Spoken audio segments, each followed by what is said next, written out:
The rain comes down hard on the warehouse roof, each drop a metronome counting something that cannot be stopped. Inside, under the flicker of industrial lights, a man sits on a wooden crate, his hands wrapped in tape that has gone gray with sweat and dust. His name is Daniel Graves, 37 years old, a body that once moved through the world with the kind of confidence reserved for those who have never been told no. Now, in the cold air that smells of rust and old concrete, he stares at his reflection in a cracked mirror propped against the wall. The face that stares back is unfamiliar. Hollow, a stranger wearing his skin, he does not recognize the heaviness in his eyes, the way his shoulders curve inward, as if trying to protect something that has already been lost. There is a photograph tucked into the frame of the mirror, edges worn from being handled too many times. A younger version of himself, arms around a woman with bright eyes and a smile that could light up a room. Beside them, a small boy, no more than 5, laughing at something outside the frame. The image is faded now, colors bleeding into one another like watercolors left in the rain. Daniel reaches out, fingertips hovering just above the surface, but he does not touch it. He never does. The gym is empty at this hour. 3 in the morning. The city sleeps, but Daniel does not. He has not slept well in months, maybe longer. Time has a way of blurring when you stop paying attention to it. He stands, joints, protesting, and moves toward the heavy bag hanging in the center of the room. The bag is worn, patched with duct tape in places where the leather has split. He wraps his hands tighter, feels the pressure against his knuckles, and begins to hit. 1, 2, 3, 4. Each punch is a word he cannot say, a feeling he cannot name. The sound echoes through the empty space, a rhythmic pounding that drowns out the noise in his head, if only for a moment. But then the moment ends. It always does. And Daniel is left standing in the silence. Chest heaving, knuckles bleeding through the tape. He leans his forehead against the bag, eyes closed, and tries to remember what it felt like to be whole. The story does not begin here, in this warehouse, in this city that seems to swallow people whole. It begins 7 years earlier, in a suburb where the lawns are green and the houses all look the same. Daniel Graves was a different man then. He had a job in finance, the kind that came with a corner office and a view of the skyline. He had a wife, Rebecca, who taught 2nd grade and brought home stories about her students that made him laugh. He had a son, Ethan, who was obsessed with dinosaurs and believed his father could fix anything. And for a while, Daniel believed it too. He worked long hours, but he told himself it was for them, for the house with the backyard, for the vacations to places where the ocean was blue and the sand was white, for the future, always the future. As if the present were something to be endured rather than lived. Rebecca would ask him to come home earlier, to be there for dinner, to tuck Ethan in at night. And Daniel would promise, tomorrow, next week, when this deal is done. But the deals were never done. There was always another one, always something more important, until the day there was not. The call came on a Tuesday afternoon. Daniel was in a meeting, phone on silent, watching a presentation he had seen a dozen times before. When he finally checked his messages, there were 17 missed calls. 17. He stepped into the hallway, pressed the phone to his ear, and listened as a voice he did not know told him that his wife and son had been in an accident. A drunk driver, running a red light. Rebecca died at the scene. Ethan was in surgery. The world stopped. Or maybe it kept spinning, and Daniel was the one who stopped. He does not remember the drive to the hospital. He does not remember the faces of the doctors, or the sound of the machines keeping his son alive. He remembers only the waiting. Hours that felt like years. And then the surgeon, a woman with tired eyes, telling him that Ethan was stable but the injuries were severe. Traumatic brain injury. They would know more in the coming days. Daniel sat by his son's bedside for 3 weeks. He watched the rise and fall of Ethan's chest, The way his small hand twitched sometimes as if reaching for something in a dream. He talked to him, read him stories about dinosaurs, told him about the game they would play when he woke up. But Ethan did not wake up. Not the way he was supposed to. When he finally opened his eyes, there was a blankness there, a distance that Daniel could not cross. The doctors used words like cognitive impairment, motor function, long-term care. Daniel heard them, but he did not understand. Or maybe he did, and he simply could not accept it. Ethan would never be the same. And neither would Daniel. The months that followed were a blur. Physical therapy, occupational therapy, speech therapy, a rotation of specialists who spoke in careful tones and avoided making eye contact for too long. Daniel took a leave of absence from work, then another, until finally they let him go. He told himself it did not matter. Nothing mattered except Ethan. But the money ran out faster than he expected. The insurance covered some of it, but not enough. Never enough. The house went first. Then the car. They moved into a smaller apartment, then a smaller one still. Daniel took jobs where he could find them. Construction, delivery. Anything that paid in cash. And somewhere in the midst of it all, he started to disappear. Not physically, but in all the ways that mattered. He stopped calling his friends. Stopped answering their messages. They tried at first to reach out, to offer help. But Daniel did not want help. He did not want their pity or their platitudes. He wanted his son back. He wanted his wife back. He wanted to turn back the clock and be there for that dinner, to tuck Ethan in that night, to say the things he should have said when he had the chance. But time does not move backward. It only moves forward. Relentless and indifferent. Ethan was placed in a care facility when Daniel could no longer manage on his own. The decision tore him apart, but there was no other choice. He visited every day at first, then every other day, then once a week. Not because he loved his son any less, but because every visit was a reminder of what had been lost. Ethan did not recognize him most days. Did not speak, just sat in a wheelchair by the window, staring at something Daniel could not see. And so Daniel found himself in that warehouse, in that gym, hitting a bag at 3 a.m. because it was the only thing that made sense. Pain was simple. Pain was honest. Pain was something he could control. But even pain has its limits. The turning point comes on a Thursday evening, though Daniel does not know it yet. He is walking home from a job site, clothes covered in drywall dust, when he passes a community center. The building is old, brick facade crumbling at the edges. But there is light spilling from the windows and the sound of voices inside. He does not mean to stop. He has no reason to, but something makes him pause, makes him look through the glass. Inside, there is a group of people sitting in a circle. Folding chairs, styrofoam cups.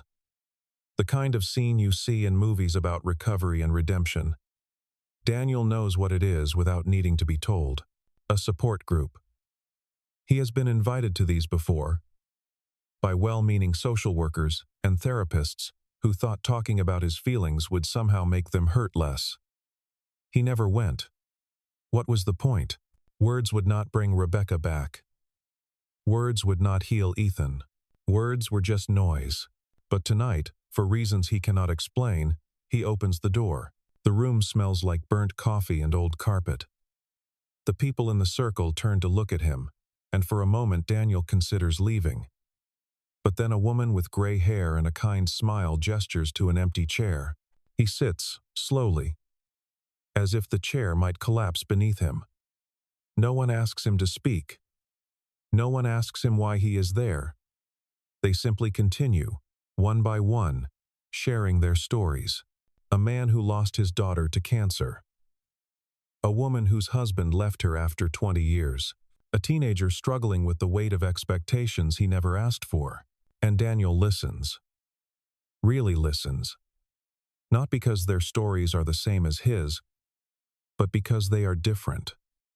Because each one is a reminder that suffering is not a competition, that everyone in this room is carrying something heavy, that he is not alone, even if it feels that way. When the meeting ends, the woman with the kind smile approaches him. Her name is Margaret, she says, and she has been running this group for 8 years.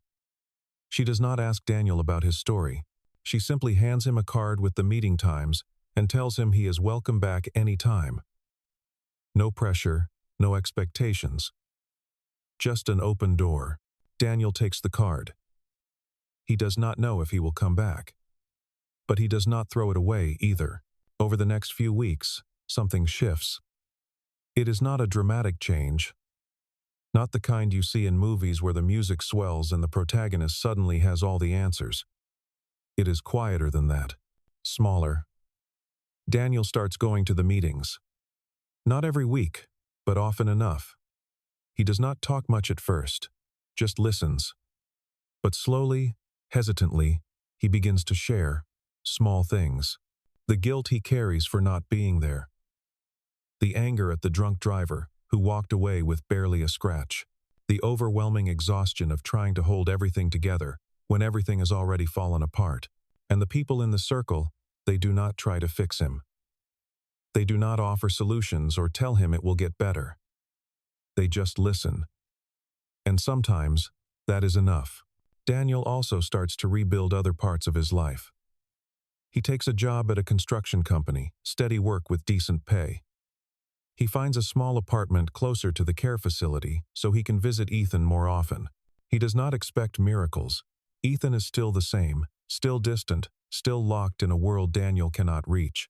But Daniel starts to see him differently, not as a reminder of what was lost, but as a person who is still here, still breathing, still his son. He brings things to the visits now, photos from when Ethan was younger, a stuffed dinosaur that used to sit on his bed. He talks to him, even though Ethan does not respond. Tells him about his day, about the people in the group, about the small victories that used to feel meaningless, but now feel like something. One afternoon, as Daniel is sitting by the window with Ethan, a nurse stops by. Her name is Carmen, and she has been working at the facility for 6 years.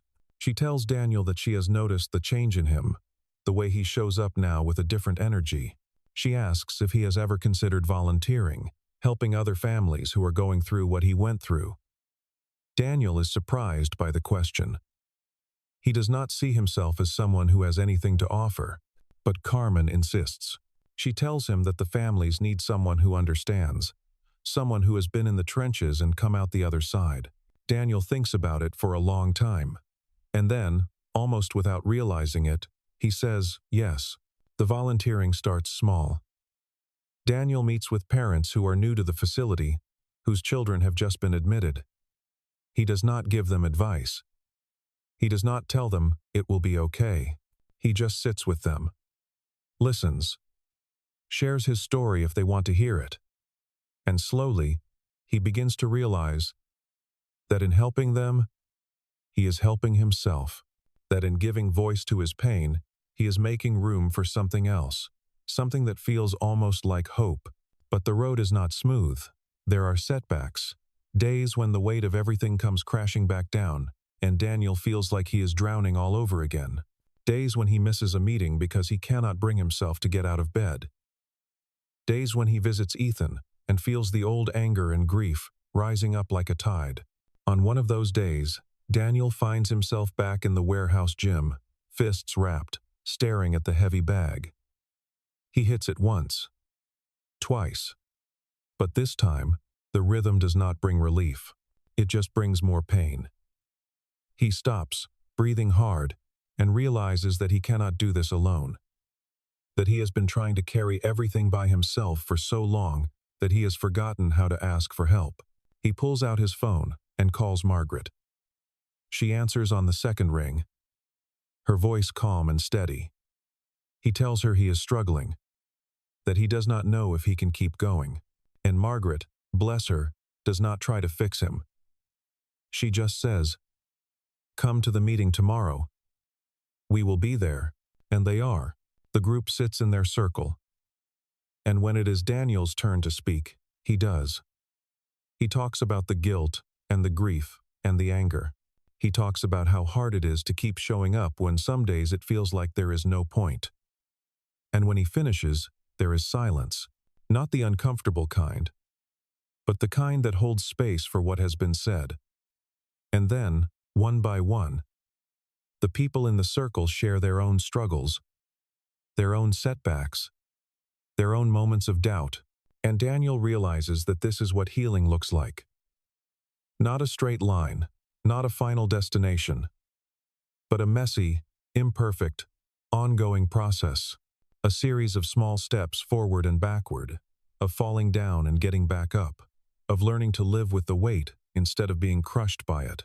As the months pass, Daniel continues to volunteer at the care facility. He starts leading a small group for parents, modeled after the one that saved him. He talks to them about self-care, about setting boundaries, about finding moments of joy even in the midst of unimaginable pain. He shares resources, connects them with therapists and support networks, helps them navigate the labyrinth of insurance and medical jargon, and slowly, he begins to see the impact. A father who was on the verge of giving up starts coming back to visit his daughter. A mother who had isolated herself completely begins to reach out to friends. A couple on the brink of divorce finds a way to hold on to each other through the storm. Daniel does not take credit for these changes. He knows that the real work is theirs, that he is just a guide, someone who has walked the path before them and can offer a hand when the footing gets rough. But he also knows that in helping them, he is healing himself. That in bearing witness to their pain, he is making sense of his own. That in building community, he is finding a reason to keep going. One evening, after a particularly difficult group session, Daniel sits in his car in the parking lot and allows himself to cry. Not the bitter, angry tears of the early days, but something softer, something that feels almost like release. He thinks about Rebecca, about the way she used to laugh at his terrible jokes. He thinks about Ethan, about the boy he was and the person he still is, even if that person is different now. And he thinks about himself, about the man he used to be and the man he is becoming. He does not have all the answers. He does not know what the future holds. But for the first time in a long time, he is okay with that. He is learning to live with uncertainty, to make peace with the things he cannot change, to focus on the things he can. Daniel starts each day with a simple routine now. He wakes up early, makes coffee, and spends a few minutes writing in a journal. Nothing profound, just whatever is on his mind. Gratitude lists some days, frustrations others. It helps him stay grounded, helps him process the noise that still sometimes threatens to overwhelm him. He goes to the gym, but not at 3 in the morning anymore. He goes during normal hours, when there are other people around. He has even started taking a boxing class, learning proper technique instead of just hitting the bag in a blind rage. The instructor, a retired fighter named Marcus, tells him he has potential. Daniel laughs at that, but he keeps showing up. He visits Ethan twice a week now, usually on Tuesday and Saturday afternoons. He brings a book and reads aloud, even though Ethan does not seem to follow the story.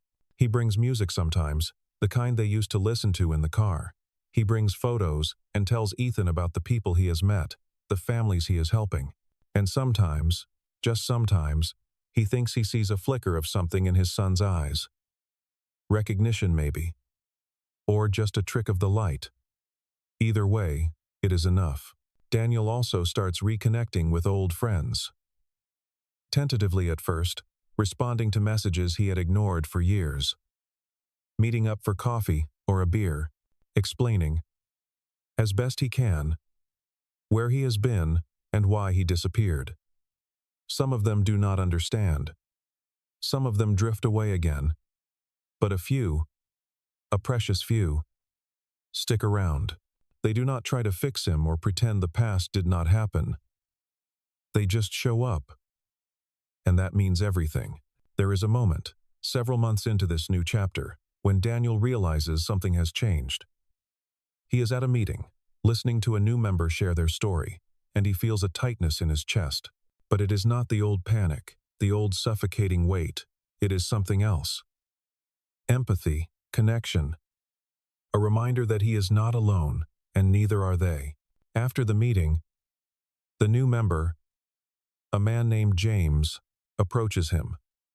James lost his wife to a stroke 2 years ago and has been struggling to care for their teenage son who has cerebral palsy.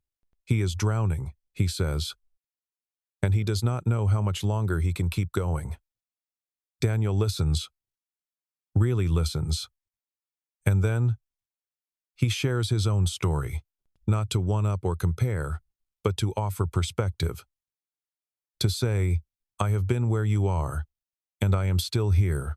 It is hard, and it will always be hard. But you do not have to do it alone. James tears up, and so does Daniel. They exchange numbers, and over the next few weeks, they meet for coffee. Daniel introduces James to the volunteer program at the care facility, helps him navigate some of the bureaucracy that had been overwhelming him. And watching James begin to find his footing, Daniel feels something he had not felt in a long time. Purpose. The work is not glamorous. It is not the kind of thing that gets recognized or celebrated. It is just showing up, day after day. For people who are struggling, it is sitting with them in their pain, not trying to fix it, just witnessing it. It is sharing resources and strategies and, most importantly, hope. Hope that life can be more than just survival, that there can be moments of beauty and connection even in the midst of suffering. Daniel does not think of himself as a hero. He is just a man who lost everything and is learning, slowly, how to build something new from the rubble. He still has bad days. Days when the grief feels fresh and raw, when the anger bubbles up, and he wants to scream at the unfairness of it all. But those days are fewer now, and he has learned how to ride them out. He calls Margaret. He goes to a meeting. He writes in his journal. He sits with Ethan and lets himself feel whatever comes. And on the good days, the days when the sun breaks through the clouds and the world feels a little less heavy, he allows himself to feel gratitude for the people who showed up when he needed them, for the work that gives his life meaning, for the small moments of connection that remind him why it is worth sticking around. One Saturday afternoon, Daniel is at the care facility, sitting with Ethan by the window. The sun is streaming in, warm and golden, and for a moment everything feels still, peaceful. Ethan is in his wheelchair, staring out at the trees, and Daniel is telling him about a family he met that week, a young couple whose daughter was in a car accident.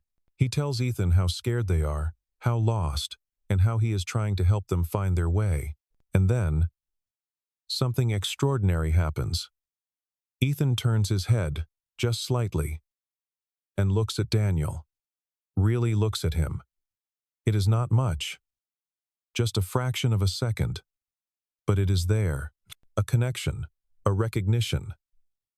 Daniel freezes, heart pounding, and reaches out to take his son's hand. Ethan does not pull away. His fingers are thin and fragile, but they are warm, and Daniel holds them like they are the most precious thing in the world. He does not know if Ethan understands. He does not know if this moment will ever happen again, but it does not matter. Because right now, in this moment, they are here together, father and son. Still connected, even if the connection looks different than it used to. Daniel stays like that for a long time, holding Ethan's hand, watching the light play across the trees outside. And he thinks about how far he has come, from that warehouse at 3 a.m, fists bloody and heartbroken, to this. To a place where he can sit in the light and feel something other than pain. He thinks about the people he has met along the way, Margaret and Carmen and Marcus and James and all the others, the ones who showed up when he needed them, who believed in him even when he did not believe in himself. He thinks about the families he has helped, the lives he has touched, and the quiet, steady work of rebuilding.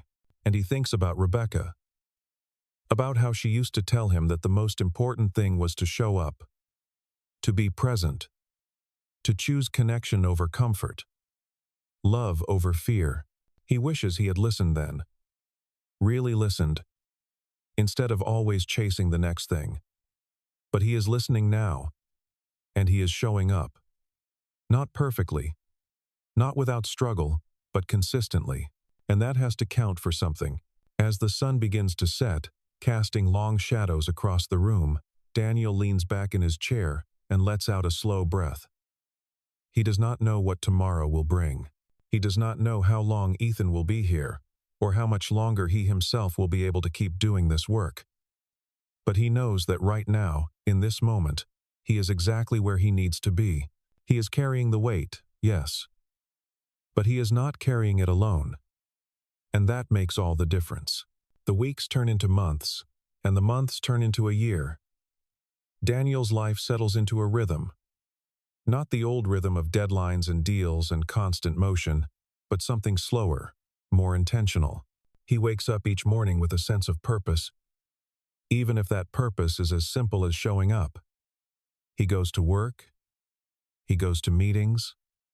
He visits Ethan. He helps families navigate the impossible terrain of long-term care and chronic grief. He learns to ask for help when he needs it and to accept help when it is offered. He also starts to dream again. Not the big, ambitious dreams of his younger self, but quieter ones. He dreams of expanding the volunteer program at the care facility, of reaching more families who are struggling in isolation. He dreams of writing a book maybe, sharing what he has learned so that others do not have to figure it all out alone. He dreams of a world where grief and struggle are not things we have to hide, but things we can talk about openly, together. And sometimes, late at night, he dreams of Rebecca. She comes to him in his sleep, smiling, whole. And she tells him she is proud of him, that he is doing good work, that Ethan is okay, wherever he is, and that Daniel does not have to carry the guilt anymore. He wakes from these dreams with tears on his face, but they are not bitter tears. They are something else, something that feels almost like peace. Daniel knows he will never stop missing her. He will never stop wishing things had been different. But he is learning to live with that, to hold the grief and the gratitude in the same hand, to honor the past without being imprisoned by it. One evening, at a group meeting, a young woman named Sarah shares her story. She lost her partner in a climbing accident and has been struggling to find a reason to keep going. She talks about the numbness, the isolation, the feeling that the world has moved on while she is stuck in place. And when she finishes, she looks around the circle with desperate eyes, as if searching for someone to tell her it will be okay. Daniel does not tell her it will be okay. He tells her it will be hard, that some days will feel impossible, that grief does not follow a timeline or a neat progression. But he also tells her that she is not alone, that the people in this room understand, that there is space here for her pain, and that she does not have to carry it by herself. Sarah nods, tears streaming down her face, and Daniel sees himself in her. Sees the raw, unfiltered anguish of someone who has just had their world turned upside down. And he knows, with absolute certainty, that this is why he is here. Not to fix her, not to save her, but to bear witness. To say, I see you, and your pain matters. After the meeting, Sarah approaches him. She thanks him for his words, and then she asks a question that catches him off guard. She asks how he does it, how he keeps showing up, day after day, when the weight of all this suffering must be overwhelming. Daniel is quiet for a moment, considering. And then he tells her the truth. He tells her that it is hard, that some days he wants to walk away, to shut the door, and pretend none of this exists. But he does not. Because these people, this work, they have given him something he thought he had lost forever. They have given him a reason to keep going. He tells her that healing is not a destination, it is a practice. Something you do every day, even when you do not feel like it, even when it hurts. You show up for the people who need you, and in doing so, you show up for yourself. Sarah listens, and when he finishes, she nods slowly. She does not look convinced, but she looks a little less alone. And that, Daniel thinks, is enough for now. As he drives home that night, the city lights blurring past his window, Daniel thinks about how strange life is, how the worst thing that ever happened to him led to the thing that saved him, how losing everything taught him what really matters, how the weight he carries, the weight they all carry, is not a burden to be shed, but a part of being human, and that when we carry it together, it becomes bearable. He parks outside his apartment and sits for a moment in the silence. The rain has started again, gentle this time, tapping against the windshield like a lullaby. He thinks about Ethan, asleep in his room at the care facility. He thinks about Margaret and Carmen and Marcus and James and Sarah and all the others. He thinks about the work still to be done, the people still hurting, the long road ahead, and then he gets out of the car, pulls his jacket tight against the rain, and walks toward the light of his building. One foot in front of the other. Still here. Still showing up. Still learning to live with the weight. Because that, in the end, is all any of us can do.